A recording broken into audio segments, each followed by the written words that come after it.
अस्सलाम वालेकुम जी। प्रोग्राम दिन भर में खुश आमदेद। मैं हूँ आपकी मेज़बान माहम ज़ाहिर और मैं हूँ इमरान सनाउल्लाह। नाज़रीन, प्रोग्राम के आगाज़ में सबसे पहले बात करते हैं आईनी तरमीम पर। सियासी जमातों में इत्तफ़ाक़ राय बारे एक अहम पेशरफ्त हुई है। 26वीं आईनी तरमीम पर पार्लिमानी कमेटी के इजलास में मुजव्वज़ा तरमीम का ड्राफ्ट पेश कर दिया गया है और आइन में 26वीं तरमीम के हवाले से कई रोज़ मुशावरत और इत्तेहादियों से गुफ्तगू के बाद आज पार्लिमानी कमेटी का इजलास मुनक़्क़िद हुआ। इजलास के बाद वज़ीर क़ानून आज़म नज़ीर तारड़ ने मीडिया से गुफ्तगू करते हुए कहा कि इजलास में तमाम फ़रीक़ैन ने इज़हार ख़याल किया है। जुडिशल पैकेज पर जो हमारी तजावीज़ थी और जो बार की बॉडीज़ ने तजावीज़ दी थी वो हमने तहरीरी तौर पर इजलास में रखी है। जी बिल्कुल, और आज़म नज़ीर तारड़ ने तो इस हवाले से बात की है। बिलावल भुट्टो ने भी इस हवाले से गुफ्तगू की और उन्होंने कहा कि जी हमने जो ड्राफ्ट पेश किया है हम चाहते हैं कि उस पर तमाम पार्टीज़ का इत्तेफाक हो, मुशावरत। और बिलावल भुट्टो ने जो कहा है वो भी आपको सुनाएंगे, लेकिन इससे पहले आपको दिखाते हैं आज़म नज़ीर तारड़ ने क्या कहा। पीटीआई ने टाइम दिया है कि हम एग्जामिन करके दोबारा वापस आते हैं। उन्होंने आज कोई राय नहीं दी अपनी। जो मेन्यू था, जो तजावीज़ थी, सुप्रीम कोर्ट बार के जो रिप्रेजेंटेटिव कॉन्फ्रेंस थी उसमें मैंने वो ड्राफ्ट उनके हवाले किया था। और ये वो नहीं है कि कोई जेल से निकाल के दे रहे हैं, वही ड्राफ्ट है जिसमें वफाकी आईनी अदालत के क़याम की बात है। वफाकी वज़ीर कानून की गुफ्तगू तो आपने मुलाहिज़ा की, और बिलावल भुट्टो की वहाँ जो आप पहले बात कर रही थी कि बिलावल भुट्टो ने लगता है कि अब लीड ली हुई है और वो दीगर जमातों से मुशावरत कर रहे हैं और वो लीड करते हुए इस आईनी तरमीम की मंजूरी के लिए एक अहम रोल प्ले कर रहे हैं। उन्होंने क्या कहा अब आपको वो दिखाते हैं।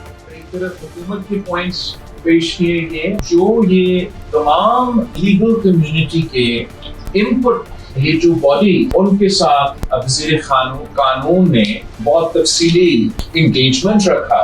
मौलाना फजल रहमान साहब की जमात ने एक बार फिर वो मौक़िफ़ बताया कि वो पाकिस्तान पीपल्स पार्टी के साथ एंगेज करके एक कंसेंसस डॉक्यूमेंट बनाना चाहते हैं जिससे आगे बढ़ सकते हैं।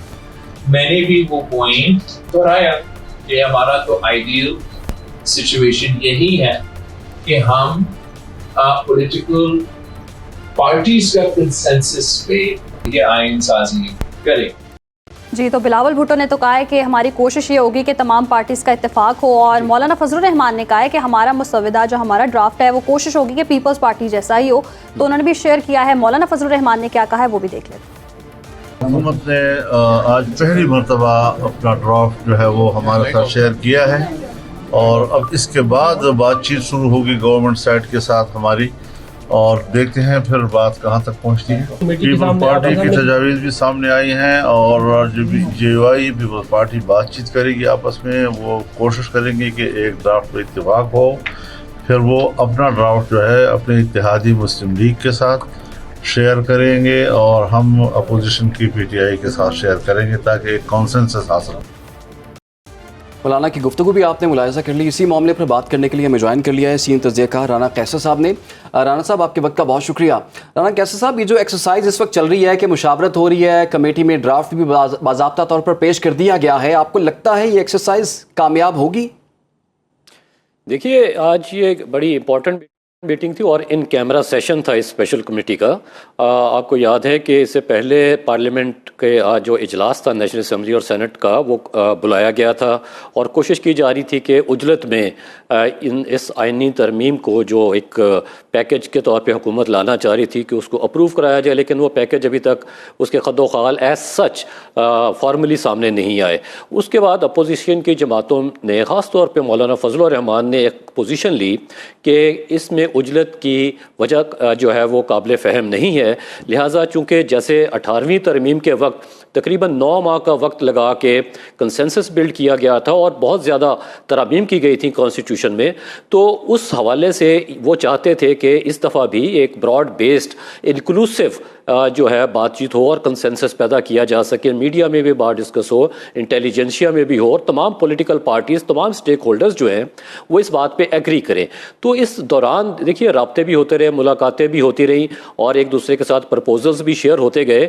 तो जो जिसको हम कहते हैं स्टम्बलिंग ब्लॉक वो ये था कि मौलाना फजल रहमान का कहना था कि जी देखिए ओवरऑल जैसे पाकिस्तान तहरीक इंसाफ भी ये कहती है कि आईनी अदालत के क़याम के ऊपर किसी को इख्तलाफ नहीं है, लेकिन इस वक्त जो प्रेजेंट पॉलिटिकल सिचुएशन है और जो मौजूदा चीफ जस्टिस کی ایکسٹینشن کے حوالے سے بات چل رہی تھی کہ وہ شاید ان کو ایکسٹینشن ملے، جو کہ شاید آج کنکلوڈ ہو گیا جب یہ بات سامنے آ گئی ہے کہ 25 اکتوبر جو کہ ان کی ریٹائرمنٹ کی ڈیٹ ہے، اس دن فل کورٹ ریفرنس ہوگا ان کے آنر میں۔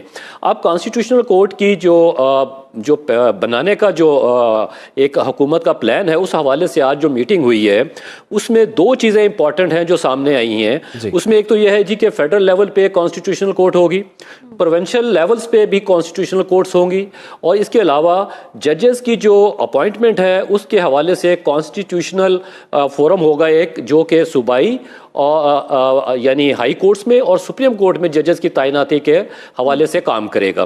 یہ دو چیزیں ہیں جو کہ کھل کر آج سامنے آئی ہیں، جس کا اظہار بھی آج پارٹیسپینٹس نے کیا میڈیا کے نمائندوں کے ساتھ۔ لیکن پاکستان پیپلز پارٹی نے اظہار تو کر دیا گیا ہے۔ رانا کیسر صاحب، آپ کو کیا لگتا ہے کہ مشاورت کا عمل تو جاری ہے، کوشش یہ کی جا رہی ہے کہ افہام و تفہیم سے مسئلہ حل ہو جائے، آپ کو لگتا ہے کہ آئینی ترمیم پر اتفاق ہو جائے گا تمام پارٹیز کا، اور ان کیس اگر نہیں ہوتا ہے تو پھر کیا طریقہ کار نکالا جائے گا؟ دیکھیے، پہلی بات تو یہ ہے کہ کانسٹیٹیوشنل امینڈمنٹ کے لیے تو ایک ہی طریقہ کار ہے، that is the 2/3 majority of National Assembly and in the Senate of Pakistan. اگر 2/3 میجورٹی نہیں ہوگی تو کانسٹیٹیوشنل امینڈمنٹ نہیں ہو سکتی، یہ کسی ایکٹ یا آرڈیننس کے تحت نہیں ہوا کرتی کانسٹیٹیوشنل امینڈمنٹ۔ ہاں، یہ پاسبلٹی ہے کہ جو لیگل وزرڈز ہیں وہ کوئی ایسا راستہ نکالیں کہ کسی ایگزیکٹو آرڈر کے تحت کوئی کام کرنے کی کوشش کریں، وہ ایک علیحدہ بات ہے، اور اس کے پھر کانسیکوینسز بھی ڈفرینٹ ہوں گے۔ لیکن اس وقت کی جو صورتحال ہے، آپ نے بات کر رہی ہے کہ کنسنسس کا، دیکھیے کنسنسس اس صورت میں ہوتا ہے جب تمام چیزیں سامنے آ جاتی ہیں۔ ابھی آج پاکستان تحریک انصاف کا جو موقف ہے وہ یہ ہے کہ جی یہاں پہ حکومت نے اپنا کوئی ڈرافٹ ایز سچ ان کے سامنے نہیں رکھا، بلکہ جو پرپوزل دی ہیں وہ جو ڈفرینٹ بارز ہیں ان کے نمائندوں سے جو ان کی مشاورت ہوئی ہے، جو چیزیں سامنے آئی ہیں وہ پرپوزل سامنے لے کے آئے، لیکن ایز سچ کوئی ڈرافٹ نہیں ہے کہ وہ کیا چاہتے ہیں۔ پرپوزلز ہیں جنرلی، اور وہ ویگ سی بات ہے۔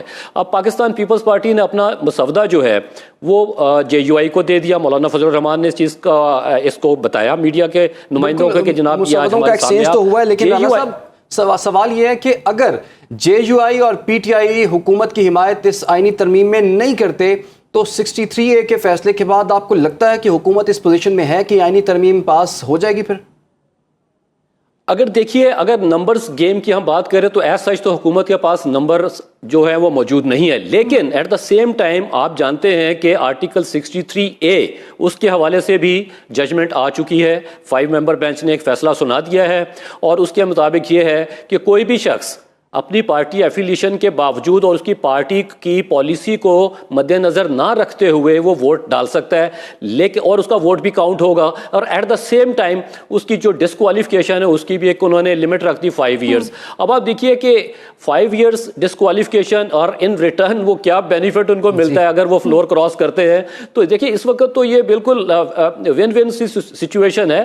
کیا اپوزیشن کی پارٹیز جو ہیں ان کے ممبران جو ہیں وہ ووٹ ڈالیں گے؟ بالکل آنے والے دنوں میں یہ چیزیں جو ہیں وہ کافی واضح ہو جائیں گی۔ رانا کیسر صاحب، آپ کا بہت بہت شکریہ۔ ہم بات کر رہے تھے، اور آئینی ترمیم جو کہ حکومت بڑی دلچسپی بھی لے رہی ہے، بڑی ایفرٹ بھی کر رہی ہے، ملاقاتیں بھی ہو رہی ہیں، مشاورت بھی ہو رہی ہے، وہ بھی شیئر کر رہی ہیں، اور دیکھنا یہ کہ اب پارٹیز کا اس پر اتفاق ہو سکتا ہے یا نہیں ہو سکتا۔ عمران، ایک اور اہم معاملہ ہے جی کہ بلوچستان کے ضلع دکی میں کوئلے کی کانوں پر مسلح افراد کے حملے میں 20 نہتے کانکن جاں بحق اور 7 کانکن زخمی ہوئے ہیں۔ گزشتہ رات نامعلوم مسلح دہشت گردوں نے دکی کے ڈسٹرکٹ چیئرمین حاجی خیر اللہ کی کوئلہ کی کانوں پر راکٹ اور دستی بموں سے حملہ کیا ہے۔ مسلح دہشت گردوں نے فائرنگ کر کے کانوں میں موجود 20 کانکنوں کو شہید اور 7 کو زخمی کر دیا ہے۔ مسلح حملوں میں جاں بحق ہونے والے کانکنوں کا تعلق پشین، قلعہ سیف اللہ، یوب، مسلم باغ، موسیٰ خیل، کچلاک سے ہے، جبکہ حملے میں مرنے والے 3 افراد کا تعلق افغانستان سے ہے۔ زخمیوں کو دکی اور لورالائی ٹیچنگ اسپتال میں طبی امداد دی جا رہی ہے۔ مام، ایک بالکل پیٹرن ہمیں نظر آ رہا ہے کہ بلوچستان خاص طور پر KP کے حالات کو خراب کرنے کی کوشش کی جا رہی ہے۔ جی ایسے ہی ہے، اور جب بھی سرمایہ کاری کے مواقع جو ہیں وہ پیدا کرنے کی کوشش کی جاتی ہے، پاکستان میں امپروومنٹ آ رہی ہوتی ہے، معیشت ہماری بہتر ہو رہی ہوتی ہے، تو اس طرح کے واقعات ہونا شروع ہو جاتے ہیں۔ اسی تمام تر معاملے پر بات کرنے کے لیے ہمارے ساتھ موجود ہیں چیئرمین جوانان پاکستان پارٹی عبداللہ حمید گل صاحب۔ سر، بہت شکریہ آپ کے وقت کا۔ کہیے گا، جیسے یہ حملے ہم دیکھ رہے ہیں، اور بارہا اس سے پہلے بھی ہم نے ایسے واقعات دیکھے ہیں क्या वजह है जब भी मुल्क में इस्तेहकाम आने लगता है, सरमायाकारी के मौके बढ़ने लगते हैं तो इस तरह के वाक़यात होते हैं?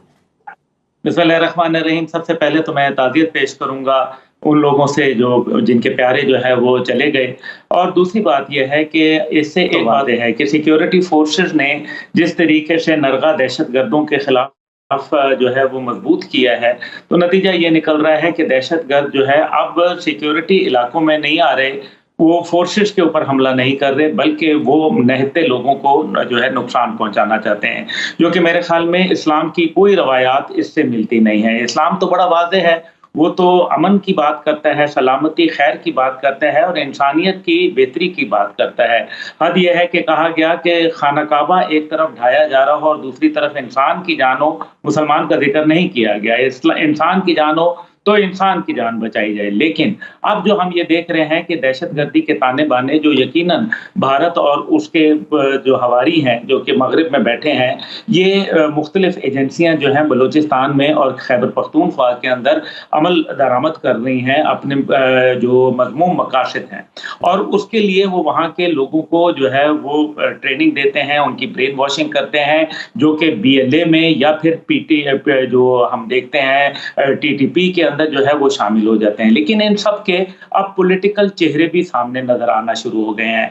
मैं ये उम्मीद करूंगा कि जो पश्तूनों की तहफ़्फ़ुज़ की बात करते हैं और जो पश्तूनों के लिए नारा लगाते हैं, आज मैं हिम्मत करके मैं उनसे कहूंगा कि वो आज बात करें, इन तमाम दहशतगर्दों की मुरम्मत करें, इनके खिलाफ आवाज बुलंद करें, इनके खिलाफ जिरगे बुलाएं, इनके खिलाफ जो है रैलियां निकालें, इनके खिलाफ मुर्दाबाद के नारे लगाएं। अगर हिम्मत है तो बाहर निकलो, लेकिन अगर इसका मतलब यह है कि तुम्हारे ताने बाने जो है वो जाके पाकिस्तान ठीक है अब्दुल्ला हमीद गुल साहब, कता कलामी की माजरत।